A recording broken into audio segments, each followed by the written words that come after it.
Hello students, myself Riya, your chemistry faculty at competition. तो बच्चों, जैसे कि हम IOQC का पार्ट 1 का सल्यूशन देख चुके हैं, तो आज हम IOQC का जो पार्ट 2 वाला पेपर हुआ था उसका सल्यूशन देखेंगे। तो देखो, आप सोच रहे होगे कि मैम ये पार्ट 1 और पार्ट 2 क्या है, ज़रा समझ नहीं आ रहा। तो जब पहले मतलब प्रीवियस ईयर से पहले क्या होता था कि आपके पास पहला NSCC का एग्ज़ाम होता था, फिर उसके बाद INCHO का एग्ज़ाम होता है, मतलब होता था, इंडियन केमिस्ट्री ओलंपियाड्स, ठीक है। बट अब प्रीवियस ईयर से पैटर्न चेंज हुआ था। उसमें आपको मतलब उसमें क्या होता था पहले कि आप NSCC में अगर सेलेक्ट होंगे तो ही आप INCHO का एग्ज़ाम दे सकते हो। बट अब प्रीवियस ईयर से ऐसा हुआ है कि एक ही दिन आपका पार्ट 1 और पार्ट 2 मतलब ये दो स्टेजेस जो होती थी वो ख़त्म करके एक ही दिन आपको दोनों पेपर दे रहे हैं, जिसको एक को नाम दे दिया IOQC पार्ट 1 और दूसरा IOQC पार्ट 2, ठीक है। पार्ट 1 हमारा ऑब्जेक्टिव होता है और पार्ट 2 हमारा सब्जेक्टिव होता है। तो ये जो सब्जेक्टिव पेपर है बेसिकली आपको इसमें लिखना आना चाहिए कि कैसे आपको राइट करने हैं आंसर्स को, क्योंकि जैसे हम लोग JEE की तैयारी करते हैं तो हमें ऑब्जेक्टिव की तरफ ज़्यादा क्या हो जाते हैं, ओरिएंट हो जाते हैं। तो अगर आप ओलंपियाड्स की तैयारी कर रहे हैं और आप IOQC लिखने जा रहे हैं तो आपको पार्ट 2 के लिए सब्जेक्टिव की प्रैक्टिस होनी ज़रूरी है। क्लियर? तो आज हम जो करेंगे वो IOQC जो पार्ट 2 सॉल्यूशन मतलब जो पार्ट 2 पेपर हुआ था 2020 में, उसका सॉल्यूशन सॉल्व करेंगे। तो देखो, इसका अगर आप थोड़ा सा पैटर्न में आपको समझाऊं तो पैटर्न क्या है इसमें आपको प्रॉब्लम दी जाती है, जैसे प्रॉब्लम 1, 2, 3, 4 ऐसे कुछ प्रॉब्लम्स होंगी और उन प्रॉब्लम्स के सब पार्ट्स होंगे, ठीक है। और उन प्रॉब्लम में अगर आप देखोगे तो कॉम्प्रिहेंशन टाइप होगा, मतलब कुछ पैरा आपको दिया जाएगा, फिर उससे रिलेटेड क्वेश्चंस पूछे जाएंगे। तो उसमें सब पार्ट्स होंगे, किसी में 10 किसी में 12 अकॉर्डिंग टू क्वेश्चन, ठीक है। तो आपको उनको क्या करना है, सब्जेक्टिवली लिखना है। तो आपको ध्यान से हर प्रॉब्लम को सॉल्व करना है। तो मैं यहाँ पे आपके सामने प्रॉब्लम 1 जो हमारे पास IOQC पार्ट 2 में प्रॉब्लम 1 पूछी गई थी उसका सॉल्यूशन आपको बता रही हूँ। ऐसे ही फिर प्रॉब्लम 2, 3, 4 और 5 मतलब हम पूरा पेपर कंप्लीट सॉल्व इस यहाँ पर करेंगे। लेकिन आज हमारे पास कौन सी है, प्रॉब्लम 1। तो उसमें सबसे पहले देखते हैं कि ये प्रॉब्लम 1 है किस पे बेस्ड। तो जो ये प्रॉब्लम 1 है वो एक टेम्पो रेडिकल है, उस पर बेस्ड पूछी गई है। टेम्पो क्या है, टेम्पो का अगर आप नेम देखें तो उन्होंने नाम दिया है इस पैरा में, आप इस पैरा को अच्छे से पढ़ेंगे तो इसमें दिया है 2266 टेट्रा मिथाइल पिपरीडीन 1 ऑक्साइड, इसकी शॉर्ट फॉर्म है टेम्पो। और टेम्पो ये रेडिकल जो आपको दिख रहा है ये रेडिकल है, फ्री रेडिकल, जैसे कि आपने JEE में पढ़ा भी होगा। तो ये फ्री रेडिकल है हमारे पास, और ये जो है इसको परसिस्टेंट रेडिकल भी बोला जाता है। अब परसिस्टेंट रेडिकल्स होते क्या हैं, तो इस पैरा में आपको दिया है कि परसिस्टेंट रेडिकल जो है वो यूज होता है इन ऑर्गेनिक सिंथेसिस। बेसिकली आपने पढ़ा होगा कि फ्री रेडिकल्स जो होते हैं वो ज़्यादा रिएक्टिव होते हैं, हाईली रिएक्टिव होते हैं और कम देर तक सॉल्यूशन में रह सकते हैं, ठीक है। ये हमने पढ़ी है रेडिकल के बारे में चीज़ें। बट परसिस्टेंट का मतलब है कि ये रेडिकल जो है ये स्टेबल है, ये रह सकता है सॉल्यूशन में, ठीक है। इजीली रिएक्ट नहीं करेगा, मतलब अगर आप रिएजेंट ऐड कर रहे हो तो ही ये रिएक्ट करता है। क्लियर ये चीज़? तो ऐसे रेडिकल्स को हम परसिस्टेंट रेडिकल्स बोलते हैं। तो ये टेम्पो के बारे में आपसे क्वेश्चन पूछा गया है। तो पहला क्वेश्चन देखते हैं हम 1.1 वाला। तो यहाँ पे मैं आपको सब्जेक्टिवली लिख के बताऊंगी कैसे लिखना है। Draw the resonance structure of tempo including the lone pairs other than the one shown above. जो आपको ऊपर दिखाया गया रेडिकल है उसके अलावा उसका रेजोनेंस स्ट्रक्चर जो है वो आपको ड्रॉ करना है, ठीक है। कोई ज़्यादा मुश्किल नहीं है क्वेश्चन, बट अगर आपके कंसेप्ट क्लियर हैं तो आप कर सकते हो। रेजोनेटिंग स्ट्रक्चर ही तो बनाना है और हम तो रेजोनेटिंग स्ट्रक्चर्स बहुत सारे बनाते हैं, हमने तो बहुत प्रैक्टिस की होती है। तो ज़रा ध्यान से देखेंगे तो देखो, पहले तो ऊपर वाला स्ट्रक्चर बना लो। क्या है ऊपर वाला स्ट्रक्चर? है मेरे पास ये, यहाँ पर ये मिथाइल लगा हुआ है। स्टीरियोकेमिस्ट्री डिफाइन है बेसिकली इसकी, यहाँ पर ये मिथाइल है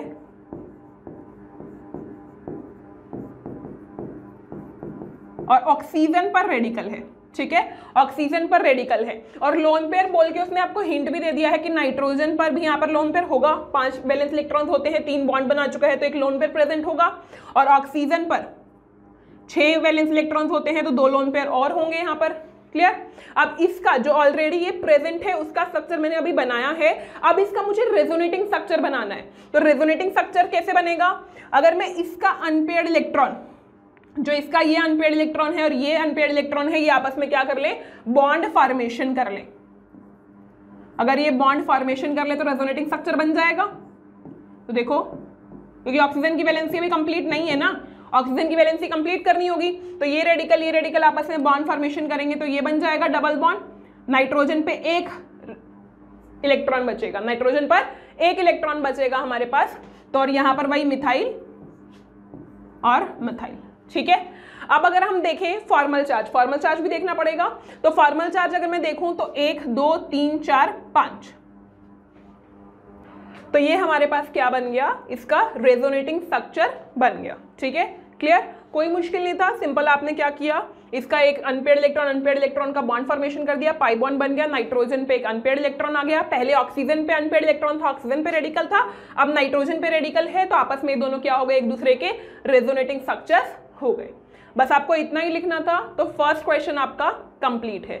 नेक्स्ट चलते हैं आगे, इसी प्रॉब्लम का सेकंड क्वेश्चन। तो देखो, उन्होंने कुछ और इंफॉर्मेशन ऐड कर दी प्रॉब्लम में। क्या ऐड किया कि हम रिडॉक्स रिएक्शन करा रहे हैं टेम्पो की, ठीक है। टेम्पो एक इलेक्ट्रॉन ऑक्सीडेशन करता है टू गिव ए स्पीशीज, मतलब टेम्पो ऑक्सीडाइज होके ए में कन्वर्ट हो रहा है और टेम्पो रिड्यूस होके बी में कन्वर्ट हो रहा है, और उनका आपको रिडक्शन पोटेंशियल E0 की वैल्यू भी गिवन है। तो आपको अब 1.2 प्रॉब्लम में ये बताना है कि draw the structures of A and B. तो देखो, टेम्पो हमारे पास क्या था, दिस इज O पे रेडिकल और इधर ये इधर, ठीक है, ये हमारे पास था। अब इसमें पहले क्या हो रहा है, ऑक्सीडेशन हो रहा है टू गिव ए, ऑक्सीडेशन हो रहा है तो मतलब इलेक्ट्रॉन देना पड़ेगा, इलेक्ट्रॉन लॉस करना पड़ेगा, और इलेक्ट्रॉन लॉस रेडिकल वाला इजीली कर देगा, जो रेडिकल है वो इजीली अनपेयर्ड इलेक्ट्रॉन चला जाएगा, तो ऑक्सीजन का जो रेडिकल है वो इलेक्ट्रॉन चला जाएगा to give this type of species.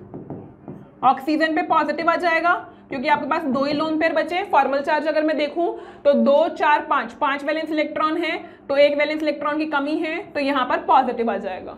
अब इसका रेजोनेटिंग स्ट्रक्चर, अगर एक एटम पे पॉजिटिव हो और पड़ोस में लोन पेयर ऑफ इलेक्ट्रॉन हो, तो वो लोन पेयर ऑफ इलेक्ट्रॉन अपने डोनेट कर देता है to give this type of structure. इसका मैंने रेजोनेटिंग स्ट्रक्चर बना दिया, इसका क्या बना दिया, रेजोनेटिंग स्ट्रक्चर, ठीक है, ये बन गया। और एक इलेक्ट्रॉन जा चुका है, इसका ध्यान रखना, क्लियर। ये मेरे पास क्या आ गया, ए कंपाउंड, दिस इज ए, ठीक है। तो मैं इसे लिख सकती हूं कि टेम्पो, शॉर्ट फॉर्म में ताकि बार बार स्ट्रक्चर ना बनाना पड़े, गिव्स ए प्लस इलेक्ट्रॉन। यही तो इक्वेशन है, यही तो इलेक्ट्रोकेमिकल इक्वेशन हो रही है ऑक्सीडेशन वाली, क्लियर। तो आपको ये चीज भी लिखनी पड़ेगी, आप डायरेक्ट नहीं लिख सकते टेम्पो ए और प्लस इलेक्ट्रॉन देगा, ऐसा नहीं होगा। सब्जेक्टिव पेपर है, आपको मार्क्स तभी मिलेंगे जब आप ये स्ट्रक्चर्स बना के आओगे, और ए हमारे पास क्या हो जाएगा, ये स्पीशीज हो जाएगा। अब मुझे क्या बोला है, बी बताओ क्या होगा। बी कैसे पता चलेगा बेटा, बी मुझे पता चलेगा कि रिडक्शन हो रहा है, मतलब इलेक्ट्रॉन गेन हो रहा होगा। तो इलेक्ट्रॉन गेन में कौन गेन करेगा, ऑफ कोर्स ऑक्सीजन। ऑक्सीजन के पास अनपेयर्ड इलेक्ट्रॉन है तो ऑक्सीजन इलेक्ट्रॉन ले लेगा क्योंकि उसके पास खाली जगह है, तो वो क्या बना लेगा, वो नेगेटिव। एक इलेक्ट्रॉन एक्स्ट्रा होगा तो ओ पे नेगेटिव आएगा ही ना, 1 2 3 4 5 6 ओ पे नेगेटिव, ये इधर ऐसे, ये इधर ऐसे, ये इधर ऐसे, ये इधर ऐसे, आया समझ में, ठीक है। अब मेरे पास ओ पे नेगेटिव आ गया, तो ओ पे नेगेटिव आया है तो जो सोल्यूशन में H प्लस होगा वो इसको एक्सेप्ट कर लेगा, ये उसको एक्सेप्ट कर लेगा to give this type of compound. ये आपके पास बनेगा, ठीक है। दिस इज योर बी, क्योंकि आपको ए और बी का स्ट्रक्चर बताना था, तो ये होगा हमारे पास ए और बी का स्ट्रक्चर। ए जो है वो टेम्पो के ऑक्सीडेशन से बना, बी जो है वो टेम्पो के रिडक्शन से बना। अगर मैं पूछूं कि टेम्पो से बी वाली भी इक्वेशन लिख दो मुझे रिडक्शन वाली, तो क्या हो जाएगी, टेम्पो प्लस H प्लस लिया, उसमें एक इलेक्ट्रॉन लिया to give B type of compound.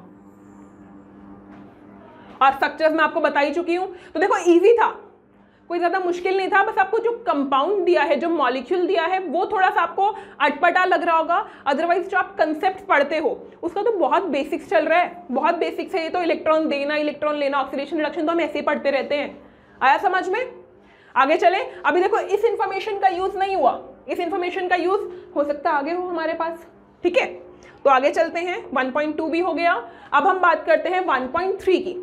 Right the half cell reaction and Nernst equation for the conversion of TEMPO to B.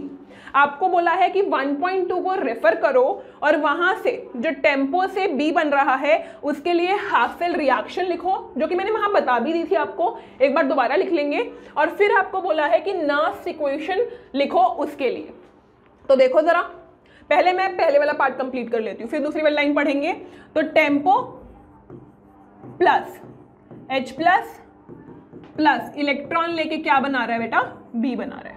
ये हो गई मेरी हाफ सेल रिएक्शन, क्लियर। अब मुझसे पूछा है कि नास्ट इक्वेशन लगाओ इस पे। ये रिडक्शन की रिएक्शन है तो मैं क्या लिखूंगी? E reduction is equal to E naught reduction minus Nernst equation के लिए क्या होता है? माइनस 0.059 बाय में एन लॉग कॉन्सेंट्रेशन, ठीक है। ऊपर कॉन्सेंट्रेशन किसकी आएगी? बी की, प्रोडक्ट की कॉन्सेंट्रेशन डिवाइड बाय रिएक्टेंट की कॉन्सेंट्रेशन, तो टेम्पो इंटू H प्लस की कॉन्सेंट्रेशन भी आएगी। मैंने अब अपना हाफ क्वेश्चन कंप्लीट कर लिया है, मैंने नास्ट इक्वेशन लिख ली, मैंने हाफ सेल रिएक्शन लिख ली।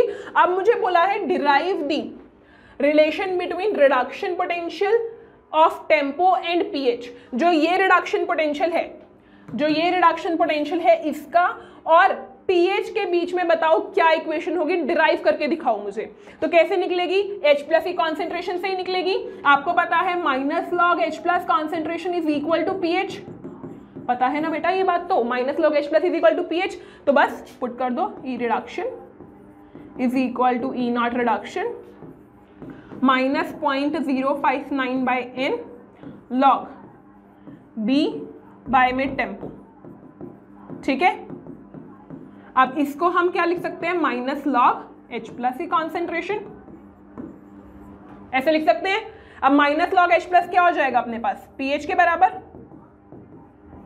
माइनस 0.059 बाय में एन लॉग B की कॉन्सेंट्रेशन बाय में टेम्पो की कॉन्सेंट्रेशन प्लस pH।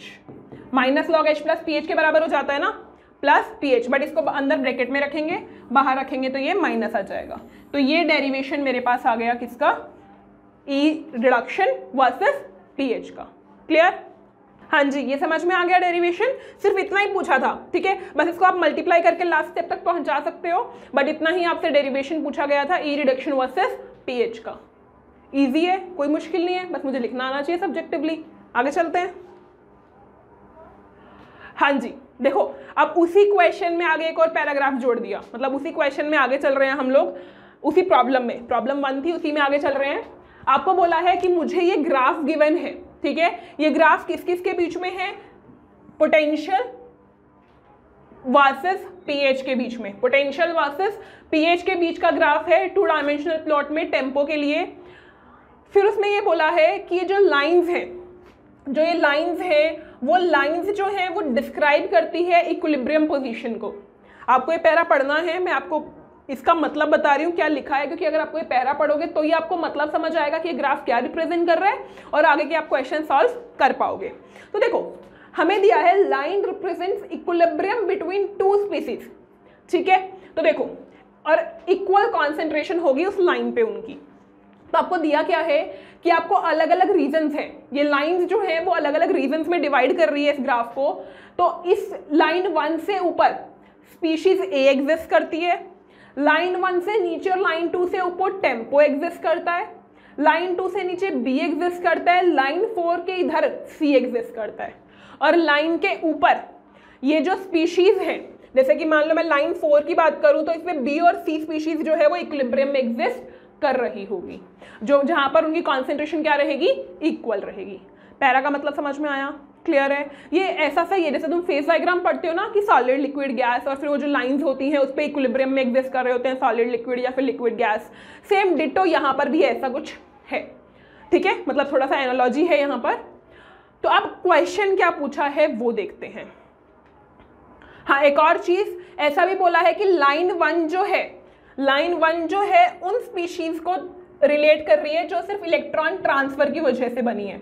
आपको पता है टेम्पो का ऑक्सीडेशन करके ए बनता है, ठीक है। और फिर उसने बोला है कि लाइन 2 और 3 जो है वो H+ के ट्रांसफर और इलेक्ट्रॉन दोनों के ट्रांसफर से बनी है। आपको पता है टेम्पो से बी जाने के लिए H+ और इलेक्ट्रॉन दोनों का यूज होता है, रिडक्शन होता है। क्लियर। अब आपसे क्वेश्चन क्या पूछा है वो देखते हैं। ड्रॉ द स्ट्रक्चर ऑफ सी। देखो एक नया कंपाउंड आ गया, ए और बी तो मैंने देख लिया था स्टार्टिंग में ही, ठीक है। अब एक नई स्पीशीज आई है, दैट इज सी। तो सी क्या होगा, सी आपको बताना है कि सी क्या बनेगा। और फिर बोला है कि इक्विलिब्रियम प्रोसेस लिखो between the species separated by line 4। Line 4 से जो स्पीशीज सेपरेट हो रही हैं उनके इक्विलिब्रियम का प्रोसेस लिखना है। तो पहले तो मुझे ये देखना है कि ये जो सी बन रहा है वो क्या बन रहा होगा, ठीक है। तो कैसे पता चलेगा, तो आप बी और सी को देखो। बी आपके पास क्या था, बी था आपके पास टेम्पो पे जब आपने रिडक्शन कराया था तो ये टाइप का कंपाउंड बना था जिसको हमने बी बोला था, यही था, ठीक है। अब आप ये हायर पीएच पे है, मतलब पीएच इस तरफ इंक्रीज कर रही है ना, ये हायर पीएच पे है।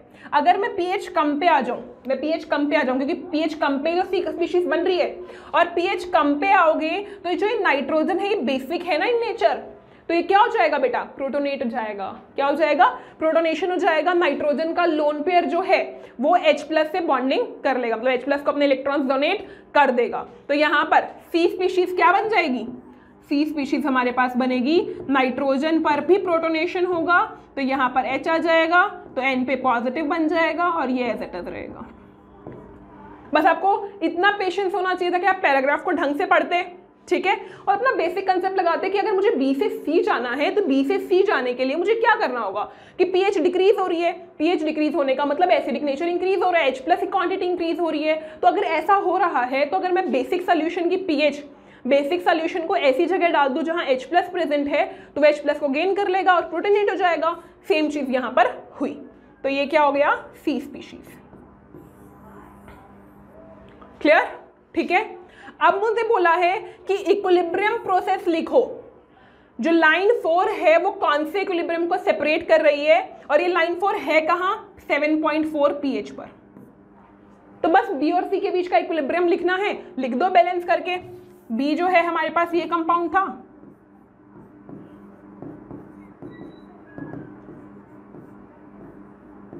ठीक है। अब ये सी में कन्वर्ट हो रहा है,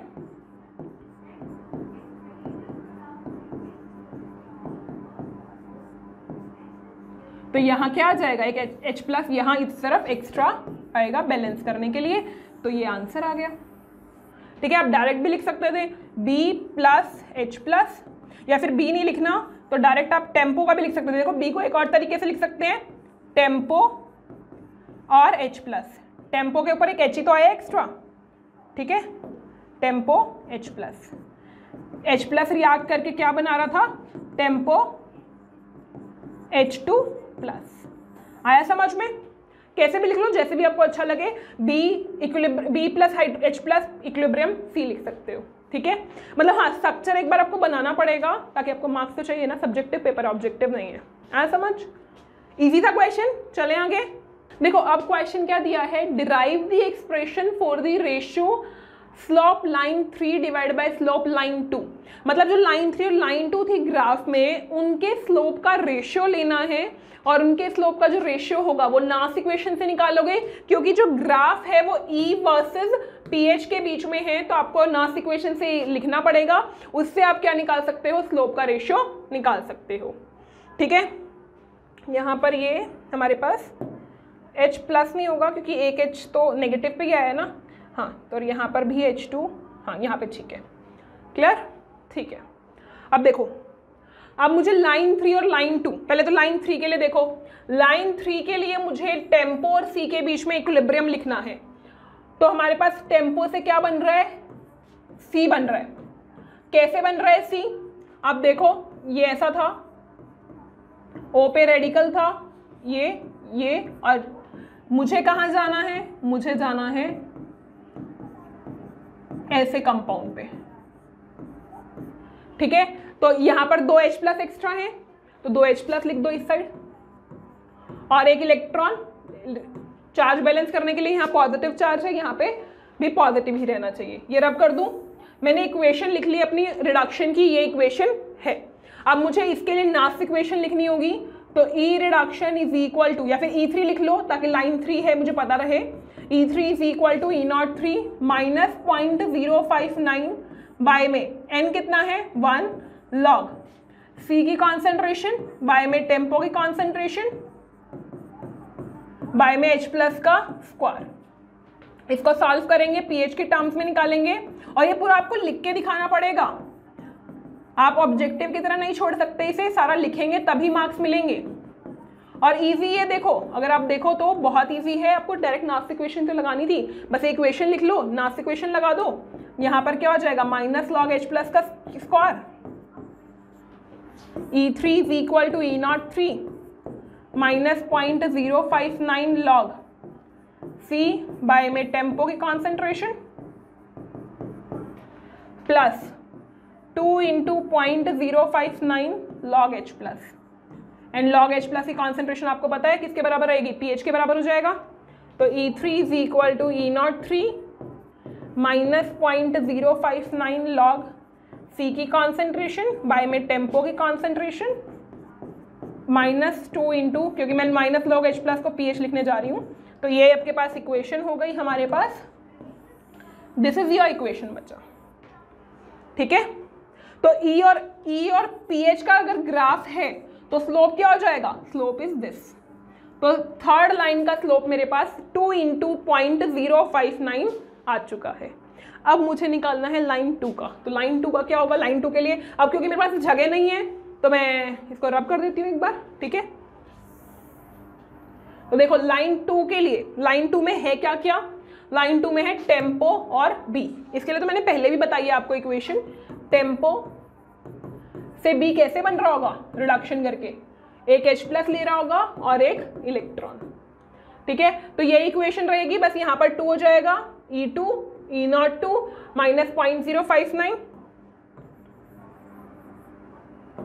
log B का कॉन्सेंट्रेशन बाय में, सॉरी log B का कॉन्सेंट्रेशन, फिर टेम्पो का और एक H+। मतलब चेंज क्या हुआ, सिर्फ चेंज ये हुआ कि यहाँ तो B आएगा और यहाँ एक 2 कम हो जाएगा, ठीक है। ये 2 हो जाएगा, ये 2 हो जाएगा, मैं वहीं चेंजेस कर रही हूँ, आपको अलग से लिखना पड़ेगा पूरा कंप्लीट। ये B हो गया और यहाँ पर ये 2 ना रहकर क्या हो जाएगा 1 हो जाएगा, ठीक है। तो यहाँ पर हमारे पास स्लोप 1 आ गया, ये B हो गया और ये 2 और ये 2। तो अब की बार पहले स्लोप कितना था, स्लोप लाइन 3 का और स्लोप लाइन 2 का रेशियो लेना है ना, तो ये 2 इंटू 0.059 था, ये 1 इंटू 0.059 है, तो 2:1 is the ratio. Clear, 2:1 ratio. ये पूरा डेरिवेशन आपको करना पड़ेगा, अच्छे से सॉल्व वहाँ पे लिखना पड़ेगा, तब आपको पूरे कंप्लीट मार्क्स इसके मिलेंगे। तो आंसर कितना आ गया 2:1, ठीक है। आगे चले नेक्स्ट क्वेश्चन पे। 1.5 हमारा हो गया, अब आ गए हम 1.6 पे। 1.6 बताने के लिए आपको अब फिर दोबारा एक और इक्वेशन, सॉरी पैराग्राफ में इंफॉर्मेशन गिवन है, वो क्या है पढ़ेंगे। A disproportionation reaction is the one. देखो पहले तो डिस्प्रोपोर्शनेशन रिएक्शन की डेफिनेशन बताइए, हमें पता है क्या होता है, सेम एलिमेंट ऑक्सीडाइज और रिड्यूस होता है तो उसे डिस्प्रोपोर्शनेशन रिएक्शन बोलते हैं। फिर उसके बाद ये बोला है कि pH <3 पे टेम्पो जो है वो डिस्प्रोपोर्शनेशन हो जाता है A और C देने के लिए। मतलब अगर मैं pH, ये pH बेस्ड है बेसिकली, अगर मैं pH 3 से कम रख दूं तो टेम्पो डिस्प्रोपोर्शनेट हो जाएगा to give A and C। A भी मेरे को पता है क्या है और C भी मेरे को पता है क्या है, वो निकालने की जरूरत नहीं है। आपको क्वेश्चन में क्या दिया है, right balanced equation for disproportionation reaction. पहले मैं यहीं तक पढ़ती हूँ, तो देखो डिस्प्रोपोर्शनेशन रिएक्शन जो है उसकी बैलेंस इक्वेशन लिखो। तो पहले आप लिखो कि टेम्पो A में कैसे कन्वर्ट होता है।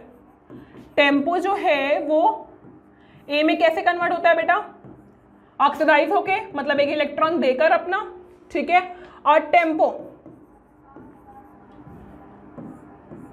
इक्विलिब्रियम में रख लेंगे। टेम्पो जो है वो सी में कैसे कन्वर्ट होता है, टेम्पो सी में कैसे कन्वर्ट होता है, रिडक्शन करके 2H+ लेता है और एक इलेक्ट्रॉन लेता है, ऐसे ही तो होता है, ऐसा ही तो होता है, ठीक है। अब मुझे क्या करना है, इन दोनों को ऐड ही तो करना है, इन दोनों को ऐड कर दो, आंसर आ जाएगा, आपकी इक्वेशन बैलेंस हो जाएगी।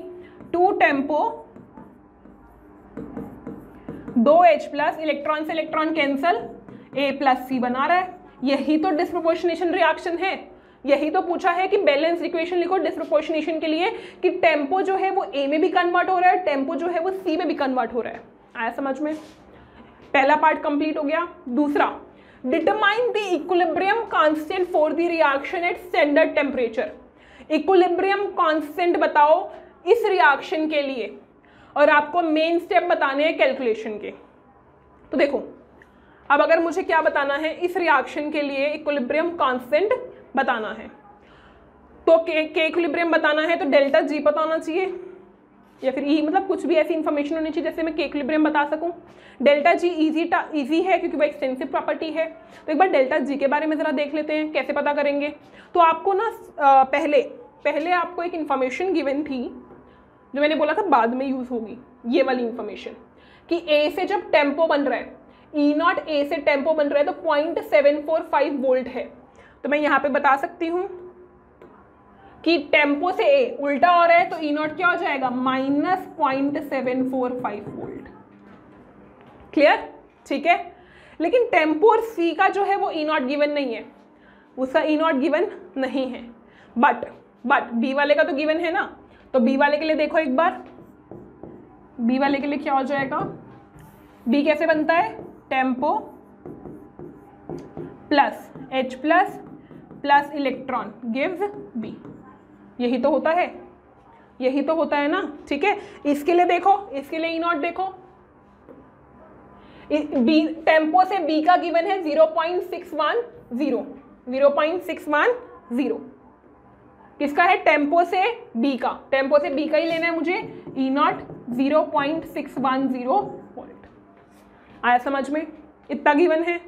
बट अभी भी मुझे तो डिस्प्रोपोर्शनेशन का इक्विलिब्रियम कांस्टेंट निकालना है, तो मुझे इस रिएक्शन का तो पता ही होना चाहिए ना कुछ, जरूरी नहीं है। एक और रिएक्शन थी जो आपने देखी थी, बी और सी के बीच का इक्विलिब्रियम, ये रहा, बी और सी के बीच का equilibrium, B plus hydrogen giving C. ये वाली इक्वेशन और यूज करो एक अपने पास। थोड़ा सा सोचना पड़ेगा आपको, B plus H+ giving C, क्योंकि मुझे B टर्मिनेट करना था तो मैंने ये वाली इक्वेशन ले ली, ठीक है। अब देखो अगर आप ये वाली इक्वेशन, ये फर्स्ट इक्वेशन, ये सेकंड इक्वेशन और ये थर्ड इक्वेशन अगर आप यूज करते हैं तो इन तीनों के एडिशन से आपको ये वाली इक्वेशन मिल जाएगी। मिल रही है कि नहीं मिल रही है? मिल रही है ना, हो रहा है ना, क्लियर। अब आप सोच रहे होगे कि मैम इक्विलिब्रियम कांस्टेंट तो अभी भी नहीं आया, कैसे आएगा? अगर मैं इसका डेल्टा G0 निकाल लूँ, इक्विलिब्रियम कांस्टेंट पे डेल्टा G 0 हो जाएगा इक्विलिब्रियम पे, तो डेल्टा G0 जो है वो बराबर होता है -2.303 RT log K इक्विलिब्रियम। तो मैं अगर इस रिएक्शन का डेल्टा G0 निकाल लूँ तो मेरे पास K इक्विलिब्रियम की वैल्यू आ जाएगी। और इसका डेल्टा G0 निकलेगा कैसे? अगर मैं इन तीनों का डिफरेंट रिएक्शंस का डेल्टा G0 निकाल के उनका एडिशन कर दूं, because delta G0 is an extensive property, तो इनको ऐड कर सकते हैं। तो ऐड करेंगे तो मेरे पास क्या आ जाएगा, टोटल जो ये रिएक्शन है इसका क्या आ जाएगा, डेल्टा G0 आ जाएगा।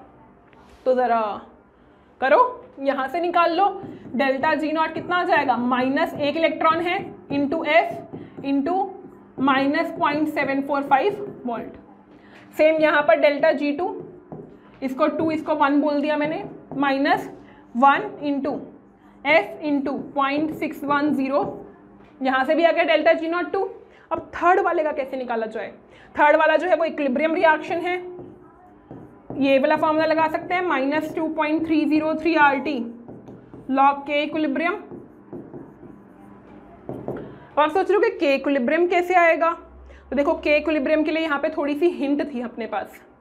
हिंट क्या थी कि pH आपको गिवन है 7.4 और आपको बोला है इस लाइन पर जो है कॉन्सेंट्रेशन जो है वो बराबर होती है। तो बी और सी की कॉन्सेंट्रेशन क्या है, बराबर है इक्विलिब्रियम पे। ये उसी लाइन के लिए लिखी थी ना इक्वेशन। तो अपना के इक्विलिब्रियम क्या हो जाएगा, concentration of C divide by concentration of B into H plus. अब क्योंकि कॉन्सेंट्रेशन सी और बी की इक्वल है तो वो तो कैंसिल हो जाएगी, बचा क्या, K equilibrium is equal to 1 by H plus. अब मैं इसका लॉग ले लूं, लॉग के इक्विलिब्रियम, क्योंकि मुझे पीएच पता है ना इस टाइम पे, माइनस लॉग एच प्लस के बराबर है। तो पी के इक्विलिब्रियम जो है वो पी एच के बराबर है। तो पी एच कितना है, 7.4, 7.4, ठीक है। अब आप माइनस लॉग के इक्विलिब्रियम को यहाँ पे पी इक्विलिब्रियम लिख सकते हो। तो 2.303 इंटू आर टी इंटू 7.4। आया समझ में, क्लियर है। देखो दिमाग लगाना था यहाँ पे थोड़ा सा, आपको पहले तो ये इक्वेशन सोचनी थी बी और सी वाली, फिर आपको ये सोचना था क्योंकि हर क्वेश्चन आपस में रिलेट कर रहा है, तो आपको ये सोचना था कि वहाँ पर जब मैंने क्वेश्चन सॉल्व किया था तो उसमें लिखा था कि लाइन 4 पे जो है वो कॉन्सेंट्रेशन बराबर होती है और फिर पीएच भी मेरे को गिवन थी, तो मैंने वही यहाँ पे यूज़ कर ली। क्लियर। अब मुझे क्या करना है, इतना मेरा पार्ट हो चुका है कंप्लीट। तो अब मुझे डेल्टा जी निकालना है रिएक्शन का, delta G naught 1 plus delta G2 naught plus delta G naught 3। तो डेल्टा जी नॉट क्या है खुद, माइनस 2.303 RT लॉग के equilibrium is equal to delta G1 naught कितना है, माइनस एफ इंटू माइनस 0.745 मतलब प्लस हो गया, प्लस 0.745 एफ प्लस, नहीं सॉरी ये माइनस हो जाएगा, माइनस 0.610 एफ और ये प्लस 2.303 RT इंटू 7.4। ठीक है। अब पूरी इक्वेशन को f से डिवाइड कर दो क्योंकि ये f एक्स्ट्रा है इस साइड, तो इसको minus 2.303 RT by F log के equilibrium 0.745 minus 0.610 2.303 RT by F into 7.4। तो ये आपको पता है कितना होता है स्टैंडर्ड टेम्परेचर पे जो गिवन है 0.059, तो 0.059 लॉग के इक्विलिब्रियम इज इक्वल टू, इसका सॉल्व करेंगे तो कितना आ जाएगा 531 प्लस 0.059 इंटू 7.4। ठीक है। तो इसको सॉल्व कर लो, सॉल्व करके के इक्विलिब्रियम की वैल्यू आ जाएगी हमारे पास। सॉल्व करेंगे फटाफट और के इक्विलिब्रियम की वैल्यू बताएंगे। करो, क्या आंसर आ जाएगा 1.31 इंटू 10 की पावर 5। क्लियर, समझ में आया। थोड़ा सा लेंदी था क्वेश्चन, तो देखो इसमें लिखा भी था कि आप main step of calculation show कर सकते हो, मतलब आपको सारा सॉल्व करके दिखाने की जरूरत नहीं है, आप डायरेक्ट ये सारे स्टेप्स ओमिट करके कैलकुलेशन डायरेक्ट करके आंसर लिख सकते थे। ठीक है। आपको मेन ये रिएक्शंस दिखानी थी, फिर ओवरऑल रिएक्शन दिखानी थी, फार्मूला दिखाना था सबका और फिर सॉल्व कर देना था। I think this is clear. 1.6 समझ में आ गया। अब फिर आपको कुछ ना कुछ पैरा दिया है वो आपको पढ़ना है और फिर आगे के क्वेश्चन सॉल्व करने हैं। तो देखो इसमें दिया क्या है, मेनली इसमें ये बताया है कि इलेक्ट्रोकेमिकल पोटेंशियल जो है वो चेंज किया जा सकता है नॉन रिएक्टिंग स्पीशीज़ की वजह से भी। मतलब जब हमारे पास इलेक्ट्रोकेमिकल ऑक्सीडेशन या रिडक्शन हो रहा है तो उसमें कुछ ऐसी नॉन रिएक्टिंग स्पीशीज़ भी प्रेजेंट होती हैं जो कि रिएक्शन में पार्टिसिपेट नहीं कर रही, बट उनकी वजह से पोटेंशियल चेंज हो सकता है। ठीक है। तो अब आपको बोला है, अब डायरेक्ट यहाँ पे आ जाते हैं कि ए का एप्लीकेशन है, जो ए हमारे लिए कंपाउंड था, मॉलिक्यूल था, स्पीशीज थी, उसका क्या यूज हो सकता है। एक कि वो प्राइमरी और सेकेंडरी अल्कोहल्स को ऑक्सीडाइज कर सकता है। ठीक है। फिर बोला है कि जो ऑक्सीडाइज करके प्रोडक्ट बनेंगे वो एल्डिहाइड कीटोन बनेंगे और बी भी बन सकता है, और बी जो है फिर वो कन्वर्ट कर सकते हैं ए से ए में। ठीक है। फिर वर्किंग इलेक्ट्रोड बताया, काउंटर इलेक्ट्रोड बताया। अब क्वेश्चन पे आते हैं, डायरेक्ट क्या पूछा है, right the reaction taking place at counter electrode. देखो आपको दो इलेक्ट्रोड्स दिए हैं, ये काउंटर इलेक्ट्रोड है, ये वर्किंग इलेक्ट्रोड है, और आपको बोला है रिएक्शन बताओ जो काउंटर इलेक्ट्रोड पे हो रही होगी, और ये भी आइडेंटिफाई करो कि एनोड कौन सा है और कैथोड कौन सा है। अब अगर आप ये आइडेंटिफाई कर लो कि ऑक्सीडेशन कौन से पे हो रहा है, रिडक्शन कौन से पे हो रहा है, तो आप बता सकते हो कि कौन सा एनोड है, कौन सा कैथोड है। तो अगर मुझे पता चल जाए कि वर्किंग पे ऑक्सीडेशन है या फिर काउंटर पे, तो मैं गेस कर सकती हूँ एनोड और कैथोड। तो देखो क्या बोला है कि वर्किंग इलेक्ट्रोड वो इलेक्ट्रोड है जहां पर ए जो है वो रीजनरेट हो रहा है। लिखा है ना कि बी जो है वो ए में कन्वर्ट हो जाता है। तो वो कहाँ हो रहा है, वर्किंग इलेक्ट्रोड पे। कहाँ हो रहा है, वर्किंग इलेक्ट्रोड पे। और आपको पता है जो बी है वो ए में कब कन्वर्ट होगा, जब ऑक्सीडेशन हो रहा होगा। आप इसके प्रोडक्ट, आप इसके स्पीशीज लिख के देख लो। अगर आप जब लिखोगे तो आपको पता चलेगा ये रिएक्शन ऐसे बैलेंस होगी, तो यहाँ ऑक्सीडेशन हो रहा होगा, तो मतलब वर्किंग इलेक्ट्रोड पे ऑक्सीडेशन है और काउंटर इलेक्ट्रोड पे रिडक्शन है, मतलब counter electrode is cathode and working electrode is anode. Clear? ठीक है, आगे इतना समझ में। अब काउंटर इलेक्ट्रोड पे कौन सी रिएक्शन हो रही होगी, मतलब यहाँ पर किसका रिडक्शन हो रहा होगा, क्योंकि ये एक्वस मीडियम है। आपने देखा एक्वस सॉल्यूशन है, तो अगर एक्वस सॉल्यूशन है तो वाटर का रिडक्शन हो रहा होगा। तो water is reduced to give H2 and OH minus. Basic reaction है, आपने पढ़ी हुई है, बहुत बार पढ़ते हो इलेक्ट्रोकेमिस्ट्री में। बस आपको ये रिएक्शन वहाँ लिख के आनी थी और आपको मार्क्स मिल जाते। आपको लिखना था कि काउंटर इलेक्ट्रोड पे this reaction is taking place. समझ में आया? क्लियर? आगे चलते हैं। फिर बोला है कि आगे एक और इन्फॉर्मेशन दी है कि अल्कोहल का ऑक्सीडेशन जो है वो न्यूक्लियोफिलिक अटैक की वजह से होता है ए पे। देखो ए है क्या, ए का स्ट्रक्चर बनाओ। ए का स्ट्रक्चर था मेरे पास ये,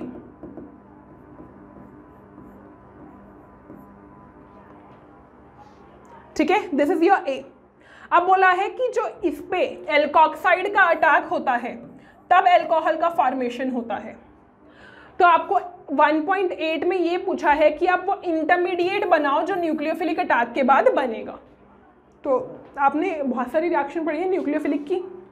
C डबल बॉन्ड O पे अटैक करा दो, और कहाँ पे C डबल बॉन्ड O के कहाँ पे अटैक कराते हैं, कार्बन पे, जो इलेक्ट्रोफिलिक सेंटर है। तो यहाँ इलेक्ट्रोफिलिक सेंटर कौन सा होगा, नाइट्रोजन। ऑक्सीजन इस इलेक्ट्रॉन डेंसिटी को अपनी तरफ खींच लेगा, तो RO माइनस यहाँ अटैक करेगा, ये यहाँ जाएगा to give this type of intermediate. O पे नेगेटिव, यहाँ OR, यहाँ ये और ये। हाँ, कुछ बच्चे ऐसा भी करते हैं RO माइनस ना लेके वो RCH2OH माइनस ले लेते हैं। तो जैसा भी आपको सही लगे, मतलब एक कार्बन और दिखाने के लिए कि हाँ दिखे अच्छे से कि कौन सा अटैक कर रहे हैं स्पीशीज, तो आप कुछ भी बना सकते हो, ये भी बना सकते हो, ये भी आपका करेक्ट होगा। बस इतना ही दिखाना था आपको, ये रिएक्शन ही दिखानी थी। आगे चलते हैं। देखो अब ये क्या दिया है, इसमें ग्राफ दिया है, कुछ इन्फॉर्मेशन दी है हमें। इन्फॉर्मेशन क्या है कि A से B कन्वर्ट होता है बाय अल्कोहल, और फिर B से A बनता है 2 स्टेप में। कौन कौन से स्टेप में? पहला स्टेप है जब B जो है वो टेम्पो में कन्वर्ट होता है, H प्लस, बैलेंस इक्वेशन लिख रही हूँ मैं साथ में, ये होगा। तो इसके लिए हमारे पास पोटेंशियल है E2 नॉट डैश। फिर दिया है जब टेम्पो जो है वो A में कन्वर्ट हो रहा होगा, A में कन्वर्ट हो रहा होगा बाय गिविंग इलेक्ट्रॉन, तो इसके लिए दिया है E नॉट डैश पोटेंशियल। आपको ये दिया है कि E1 नॉट डैश जो है वो pH के साथ चेंज नहीं होगा, क्योंकि आपको दिख रहा है इसमें H प्लस की कॉन्सेंट्रेशन नहीं है। But E2 not dash change होगा बिकॉज कॉन्सेंट्रेशन H प्लस की है, तो होना भी चाहिए pH के साथ चेंज। फिर बोला है वर्किंग इलेक्ट्रोड जो है वो E1 नॉट डैश पे है, मतलब ये वर्किंग इलेक्ट्रोड पे रिएक्शन हो रही है, मतलब ये एनोड, वर्किंग इलेक्ट्रोड एनोड था ना, और काउंटर इलेक्ट्रोड कैथोड था, तो ये एनोड की रिएक्शन है हमारे पास। क्या है ये? एनोड की। ठीक है, तो अब बोला है right the balance equation for the possible pathways by which B is converted to TEMPO under the following conditions. B से हमें क्या बनाना है? टेम्पो बनाना है, pH लेस देन 7 पे। तो देखो pH लेस देन 7 की अगर मैं बात करूं तो ग्राफ में E1 नॉट डैश जो है वो कम है, E1 नॉट डैश जो है वो क्या है? कम है, और E2 नॉट डैश जो है वो ज़्यादा है। ठीक है, मतलब E नॉट 2 डैश जो है वो ज़्यादा का मतलब क्या है कि इसका ऑक्सीडेशन पोटेंशियल ज़्यादा है एज कंपेयर टू इसके। उसका ऑक्सीडेशन पोटेंशियल क्या है हमारे पास?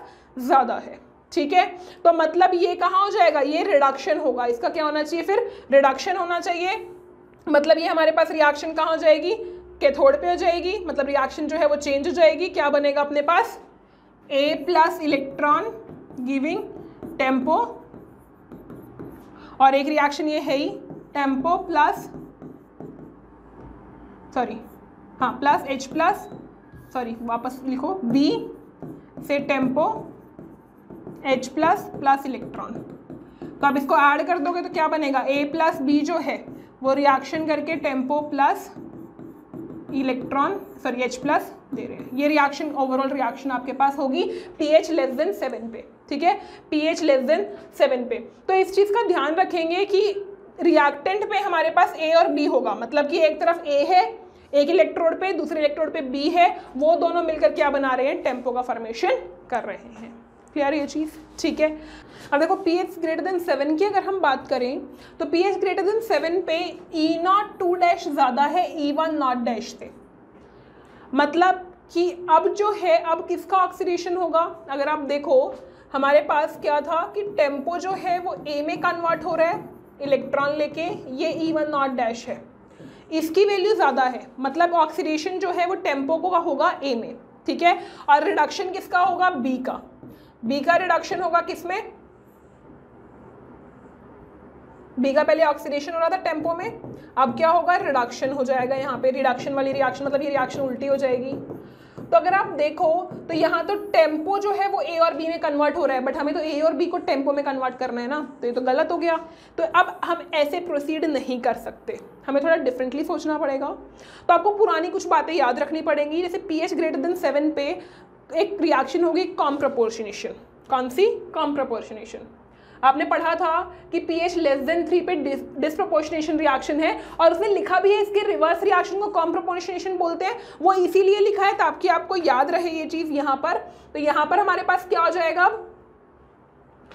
A प्लस सी जो है वो 2 टेम्पो दे रहा होगा, और बैलेंस करने के लिए 2H प्लस आगे पहले देखा है हमने, तो मैंने यहाँ पे डायरेक्ट लिख दिए रिएक्शन। ठीक है, फिर pH ग्रेटर देन 7 के लिए आप एक ग्राफ भी देखो, जो ग्राफ यहाँ पर था हमारे पास। तो यहाँ लाइन 2 और लाइन 4 pH ग्रेटर देन 7 पे है, तो इन दोनों को भी हम लिखेंगे इक्विलिब्रियम वाली रिएक्शंस को। तो इनकी इक्विलिब्रियम वाली रिएक्शंस लिखेंगे तो क्या हो जाएगा हमारे पास, B और C आपस में इक्विलिब्रियम में है, B में एक H प्लस ऐड करना पड़ेगा, और B और टेम्पो आपस में इक्विलिब्रियम है लाइन 2 की वजह से, तो यहाँ पर एक H प्लस और एक इलेक्ट्रॉन ऐड करना पड़ेगा। ठीक है, बस अब कुछ नहीं करना, इनको ऐड कर दो, तीनों इक्वेशंस को ऐड करोगे तो क्या हो जाएगा, C से C कैंसिल हो जाएगा, A plus 2B, H plus से H प्लस, हाँ ठीक है, ये चीज़ तो ये भी ठीक है, हाँ ठीक है। फिर यहाँ पर 3 टेम्पो और 2H प्लस और एक इलेक्ट्रॉन, ये आपकी इक्वेशन आ जाएगी। क्लियर। और अगर हमारे पास ये इक्वेशन आ गई तो बस इतना ही बताना था, हमें इतनी बतानी थी pH ग्रेटर देन 7 पे कौन सी इक्वेशन एग्जिस्ट करेगी। नेक्स्ट आगे चलते हैं। बेस्ड ऑन अबव डाटा की बेस पे कौन सी कंडीशन फर्स्ट और सेकंड एक्सपेक्ट की जाएगी to convert alcohol to aldehyde. देखो पर मोल ऑफ ए के पर मोल में कौन सी ऐसी रिएक्शन है जो हमने pH लेस देन 7 और pH ग्रेटर देन 7 पे देखी है, जिसमें जो कन्वर्जन है वो ज़्यादा होगा, मतलब हील्ड जो है वो ज़्यादा आएगी। तो कौन सी होगी, तो देखो यहाँ पर 2 मोल कन्वर्ट हो रहा है 3 मोल में, मतलब यहाँ पर जो कन्वर्जन है वो ज़्यादा है इस वाले में एज कंपेयर टू इसके। इसमें अगर आप चेक करोगे तो वो 1 मोल एक ही मोल में कन्वर्ट हो रहा होगा, तो कन्वर्जन क्या होगा, कम होगा। तो यहाँ पर क्योंकि कन्वर्जन ज़्यादा है, तो अगर यहाँ कन्वर्जन ज़्यादा है तो सेकेंड स्टेप जो है वो ज़्यादा इफेक्टिव है, ज़्यादा यील्ड इसमें प्रोड्यूस होगी। नेक्स्ट आगे चलते हैं।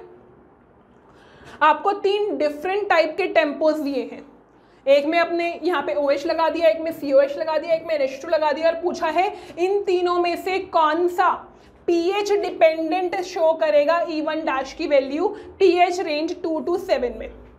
तो देखो ज़्यादा एसिडिक कौन सा है, जो ज़्यादा एसिडिक है वही करेगा। ज़्यादा एसिडिक कौन सा है, COH। ज़्यादा H प्लस ये दे दे, इसलिए H प्लस दे देगा, तो यही pH डिपेंडेंट E1 नॉट की वैल्यू शो यहाँ पर करेगा। तो आंसर इज 4 कार्बोक्सी टेम्पो। बस इतना ही लिखना था। Next, arrange the values of E1 naught value for substituted TEMPO analogues at pH 7। देखो किसकी वैल्यू जो है इनमें से ज़्यादा होगी। pH 7 पे NH2 तो प्रोटोनेट ही हो जाता है ऑलमोस्ट, जो pH इक्वल टू 7 होती है उस पर प्रोटोनेट हो जाता है वो, तो उसकी E वैल्यू जो है वो ज़्यादा रहेगी। E1 नॉट डैश वैल्यू जो है 4 अमीनो टेम्पो की ज़्यादा होगी, फिर 4 हाइड्रॉक्सी टेम्पो की होगी, और देन 4 कार्बोक्सी टेम्पो की। क्लियर? ये तो हमने देखा था 2 to 7 के बीच में ही ज़्यादा वैल्यू शो करता है। तो हमारे पास आई थिंक ये कंप्लीट हो गया है। हाँ, हमारे पास प्रॉब्लम 1 जो है, प्रॉब्लम 1 में 11 क्वेश्चंस थे, वो मैंने आपको यहाँ पर कंप्लीट करा दिए हैं सब्जेक्टिवली, आप इनको प्रैक्टिस कर सकते हो। नेक्स्ट हम प्रॉब्लम 2 नेक्स्ट वीडियो में करेंगे। Thank you and all the best.